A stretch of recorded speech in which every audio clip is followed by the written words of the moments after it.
जुतिका बर'आ उदालगुरि जिल्लानि डिमाकुसि ओनसोलनि दिन्दांपारा सिकारि बांला गामिनि नबिन बर' होननायनि सासे नायल' जाल' गोरों गथ'। बियो रासिया हादोरनि मोनसे नामजादा मेडिकेल कलेजनिफ्राय देग्लाय मोजांथारै डाक्टर पास जानानै फैदों। बेनिखायनो जोङो दुलाराय बाथौ गौथुमा बे गथ'आ जोंनि हादोरनि जोंनि रायजो राजानि सासे सम्पति जाथों, मोजां मोनसे दोहोन जाथों ओरै होननानै जोङो बयबो दुलाराय बाथौ गौथुमनिफ्राय गोसो गोरबोजों बेखौ बरायहैदों आरो बिनि उन फिथाइखौ जाहाथे हादोर आरो रायजो राजाया मोजाङै मोनथों बेखौ जों आसा खालामनानै दुलाराय बाथौ गौथुमनिफ्राय बरायहैदों। जिथु थांखि बे थांखिखौ जों सोंदोंमोन। सोंनायाव बे बुंदों आं मोनसे मोजां मेडिकेल कलेजाव आसामनि बाहेराव इन्टार्नशिप खालामगोन आरो उन्दै उन्दै गथ'फोरखौ मोजाङै जोथोन लानो हानाय बायदि उन्दै उन्दै गथ'फोरनि सिकित्साखौ खालामनो हानाय बायदि चाइल्ड स्पेसियलिस्ट आं बे डिपार्टमेन्टखौ नाजागोन। आंनि थांखिया बेबायदि ओरै होनना बुंदों। आरो बिनिफ्राय जों उदालगुरि जिल्लार डिमाकुसि एलेकार दिन्दांपारा सिकारि बांला गाঁৱৰ নবীন বড়ো নামৰ এজন ব্যক্তিৰ একমাত্ৰ ছোৱালী জ্যোতিকা বড়ো। তাই এই বছৰ ৰাছিয়াৰ এখন নাম থকা এখন মেডিকেল কলেজৰ পৰা খুব ভালকৈ ডক্টৰ পাছ কৰি আহিছে।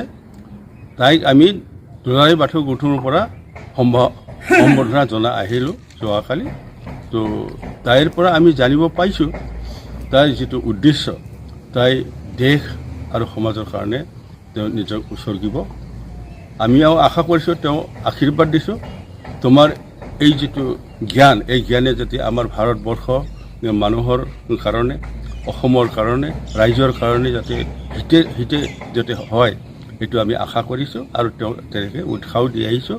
আৰু তাইক কৈছোঁ তুমি এতিয়া কি উদ্দেশ্য লৈ পঢ়িবা, কি ডিপাৰ্টমেণ্টৰ পঢ়িবা। তাই কৈছে মই সৰু সৰু শিশু চিকিৎসাৰ বাবে তো শিশু চাইল্ড স্পেচিয়েলিষ্ট হিচাপে মই ইণ্টাৰ্ণশ্বিপ কৰি পেলাই অসমৰ বাহিৰত ভাল এখন মেডিকেল কলেজত ইণ্টাৰ্ণশ্বিপ কৰিম আৰু চাইল্ড স্পেচিয়েলিষ্ট ডিপাৰ্টমেণ্টটো মই অধ্যয়ন কৰিম বুলি তাই এটা আমাক মত প্ৰকাশ কৰিলে। আমি আশীৰ্বাদ দিছোঁ দুলাৰায় বাথৌ গৌথুমৰ ফালৰ পৰা তাইৰ যিটো মনৰ আশা এইটো যাতে সাৰ্থক হওক আৰু আমাৰ সমাজে যাতে তাইৰ পৰা এই উপকাৰটো আমি যাতে পাওঁ সেইটো তেওঁক আমি আশীৰ্বাদ দি আহিছোঁ। नोंथांमोनहा गावबा गावनि गथ'खौ काराटेनि सासे राफोद गेलेगिरि खालामनो गोसो दं नामा? हादरसायारि, हादरारि, हादर गेजेरारि थाखोसिम गेलेग्रा खालामनो गोसो दंब्ला नोंथाङा गोबाव दा खालामसै। सासे राफोद रोंखा राखा काराटे गेलेगिरि खालामनो थाखाय नोंथाङा जानजि खाफ्रादो आरो मुं थिसनहैदो सोलिफु फोरोंसालि बलामगुरि काराटे एकाडेमियाव। रोखा खौरांनि थाखाय 8720903713 मबाइल नाम्बाराव कन्टेक्ट खालामनो हागोन।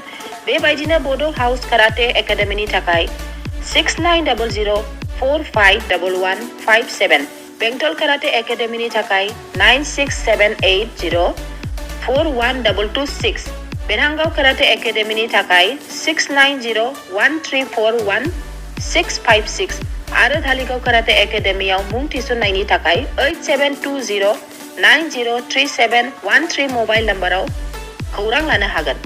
मख'जाथावदि बे सोलोंसालिनिफ्राय सिगांनिफ्रायनो हादरसायारि, हादरारि, हादर गेजेरारि थाखोनि बादायलायनायाव गोबां फरायसाफोरा बान्था मोननो हाबोदों।